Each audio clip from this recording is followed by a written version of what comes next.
Écoutez Je la ne vidéo. suis pas un voleur. Je ne suis pas un voleur. Je ne suis pas un braqueur. Le troisième thème, les présidentielles. 2025 arrive à grands pas et vous n'êtes toujours pas réinscrit sur la liste électorale. Oui. Comment comptez-vous régler ce problème avant l'échéance d'octobre 2025? Merci, cher Albéric. Partagez la vidéo. J'ai dit, nous avons décidé d'aller aux élections. Donc nous allons aux élections. Si on fait trop de choses en même temps, on risque de s'embrouiller, de se mêler les pédales. Donc, le fait de ne pas m'inscrire sur les listes électorales, c'est une injustice. Parce que je n'ai rien fait, il mérite cela. J'ai fait mon devoir de chef d'État. Et à la haie où on m'a emmené, on m'a acquitté parce que les juges ont estimé, et c'est écrit dans le jugement, que j'ai fait mon devoir de chef d'État. C'est écrit. Donc, moi je n'ai rien fait de mal. Je n'ai rien fait de mal. Partagez. Je n'ai pas braqué la BCEAO. Je n'ai pas volé l'argent de la Banque centrale. Je ne suis pas un voleur. Ben. Je ne suis pas un braqueur. Ben. Et ça, tout le monde le sait. Sauf ceux qui ont pris cette décision. En Côte d'Ivoire, c'est voleur. C'est pas de mon côté qu'on regarde. Ce n'est pas de mon côté qu'on regarde. Dans notre pays, là, ici. Quand on cherche les voleurs, quand on cherche les braqueurs, ce n'est pas de mon côté qu'on regarde. Mais c'est une faute. C'est une attaque. Mais pour le moment, on laisse ça de côté et on prépare les élections municipales et les élections régionales. Elles auront lieu le 2 septembre, c'est-à-dire dans quelques semaines. Et une fois qu'on aura fini avec les résultats des municipales et des régionales, alors je ressortirai mon dossier pour dire, vous avez effacé mon nom de la liste électorale, je ne suis pas d'accord. Et je demande ma réinscription sur la liste électorale. En ce moment-là, j'aurai le temps de mener ce combat. J'aurai le temps de mener ce combat.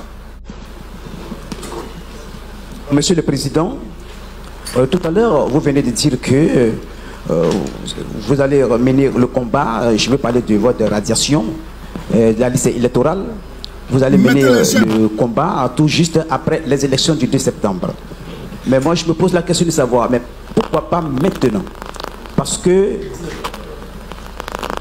Je continue, voilà. Parce que quand cette période va passer, donc sûrement, certainement, l'on va autre chose et considérer que vous n'hésitez pas présidentielle en 2025. Donc, on est critiqué à ce sujet-là, monsieur le Président. Pourquoi pas maintenant, comment dirais-je, vous battre pour qu'on puisse insérer votre nom sur la liste et s'il vous plaît attendre jusqu'à la fin des élections pour qu'on insère votre nom et ça va les gens ne diront pas que vous n'êtes pas présidentiel en 2025. Merci, la question est comprise. On va y aller tout de suite, Monsieur le Président. La parole à vous. Oui. Le premier demande, est-ce qu'il y a encore un autre dialogue politique? Oui. Merci. Mais moi, je ne sais pas. Le dialogue politique,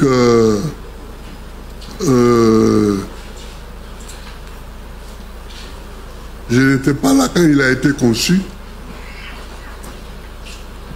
C'est juste au moment où je suis arrivé que j'ai vu qu'une délégation de notre parti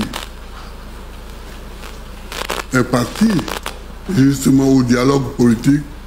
Mais ce n'est pas ça qui est mon problème.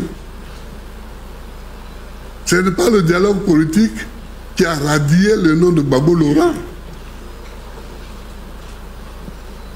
Le dialogue politique a essayé de soigner la plaie en disant qu'il faut réinscrire le nom de Gbagbo Laurent sur la liste électorale, mais le mal a été fait par ceux qui m'ont radié de la liste électorale. Et ceux-là sont connus. Donc il faut leur demander de réinscrire mon nom sur la liste électorale, dialogue politique ou pas. Et ça n'a rien à voir. Bon, s'il faut dialoguer, moi j'irai dialoguer. Ça c'est pas... C'est le moins. J'espère qu'on va me proposer ça parce que c'est le plus facile à faire, pour moi en tout cas. Voilà. Mais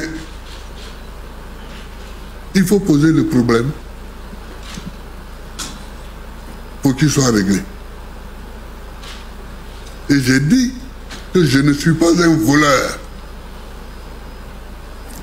Je ne suis pas un braqueur.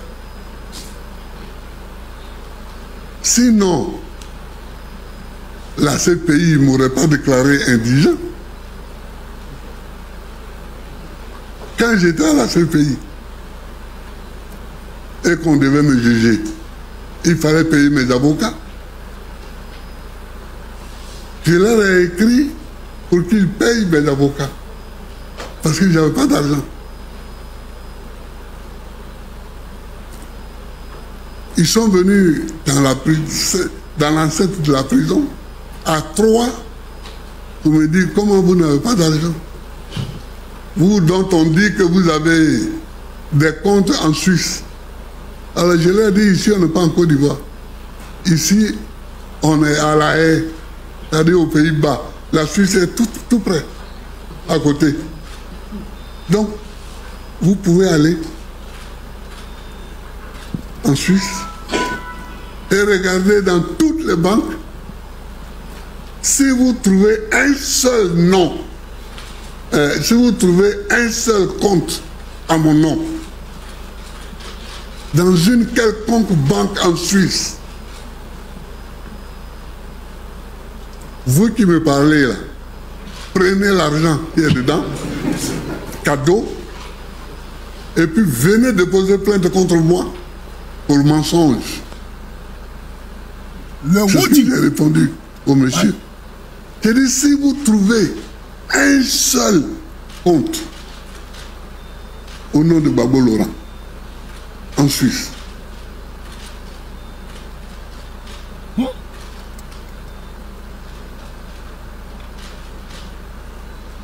prenez tout l'argent qu'il y a dedans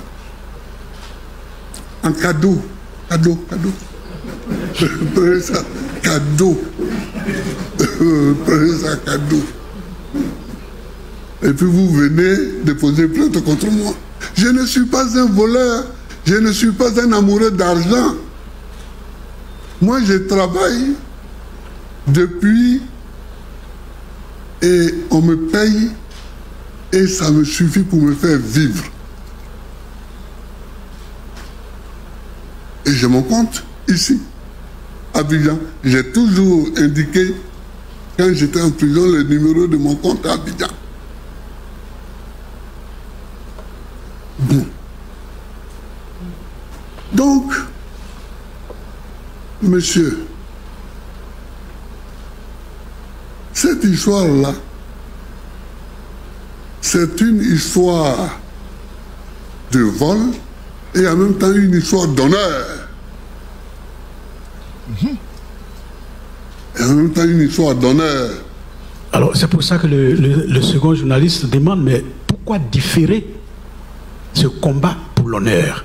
Pourquoi ne pas le faire maintenant? Tous les combats ne se mènent pas dans l'immédiateté. Si vous m'insultez tout de suite, vous avez posé l'acte de m'insulter. Moi, je vais décider de vous répondre ou bien de vous taper maintenant ou à la sortie. Ça, c'est moi qui décide.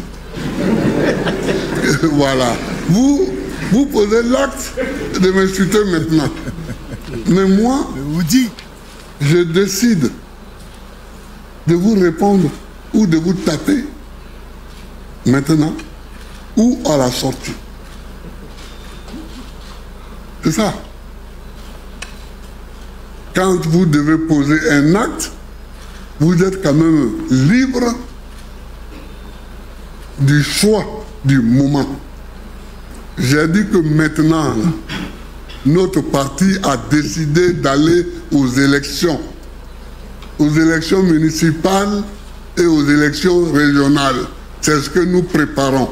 Je vous ai dit ça 3 ou 4 fois déjà. Donc c'est ce que nous faisons. Mais après ça, je poserai le problème de ma radiation. En quelle langue il faut que je parle pour qu'on me comprenne? Pour qu'on me comprenne. Le Woody de Maman a parlé. Il a été clair, il a été limpide. On ne peut pas peindre du blanc sur du blanc. Je reprends. On ne peut pas peindre du blanc sur du blanc. On ne peut pas également peindre du noir sur du noir. On ne peut pas peindre la couleur blanche sur la couleur blanche. On ne peut pas peindre la couleur noire sur la couleur noire. Ce monsieur, il était innocent, frères et sœurs. Oui, ce monsieur est innocent. Il n'y a absolument rien à dire. Frères et sœurs, frères, avant de continuer, je vous demande une chose. De mettre des cœurs et des j'aime et de partager la vidéo. C'est important de mettre des cœurs et de partager la vidéo. Si tu parles à quelqu'un et qui ne t'écoute pas, tais-toi. Écoute-le. Et tu sauras peut-être pourquoi il ne t'écoute pas. Le président Gbagbo Laurent est quitté à la CPI, a quitté. Il est rentré en Côte d'Ivoire, il est taiseux. Cette affaire-là, il s'est tué, affaire de la BCAO, affaire de 20 ans. Voilà maintenant le président Gbagbo Laurent qui sort encore et puis il parle. Il parle parce qu'il sait qu'il y a une cabale. C'est une affaire de dignité et d'honneur. L'accusé de vol. L'accusé de vol par des personnes même qui, ma foi, ne sont pas exemplaires en la matière. Quand on voit au pouvoir, combien de fois ils volent dans les caisses de l'État de Côte d'Ivoire. Il dit, c'est une affaire d'honneur, c'est une affaire de dignité. Même à la CPI, Gbagbo a été déclaré indigent. Alassane Ouattara décide, oui, décide, de pouvoir instrumentaliser la justice et d'écarter les opposants en Côte d'Ivoire. Mais voilà pourquoi dans des pays africains, il y a des coups d'État. Quand des opposants sont écartés, la justice instrumentalisée, c'est à ça qu'il faut s'attendre. Frères et sœurs, je ne suis pas un voleur, je ne suis pas un braqueur. Vous voyez l'air martial, l'air grave du père Gbagbo Laurent. Vous savez que le monsieur, il est touché, il est affecté par cette accusation fallacieuse et farfelue. Alors que monsieur Ouattara, la BCAO même n'a jamais porté plainte contre Gbagbo Laurent. La BCAO. On dit que Gbagbo a cassé BCAO là. Mais la BCAO est là. Elle n'a jamais porté plainte contre Gbagbo. Ouattara l'a quand même accusé à 20 ans. Les opposants de Côte d'Ivoire, c'est comme ça, ils sont criminalisés. Voilà pourquoi souvent je dis, dans le cas du président Guillaume Soro également, que si tu veux de grandes choses, prépare-toi à faire face à beaucoup de haine. C'est ça que Guillaume Soro vit également. La haine de ce régime, parce que Guillaume Soro veut de grandes choses. Il faut soutenir et dénoncer l'injustice en Côte d'Ivoire. Soutien au président Papa Laurent.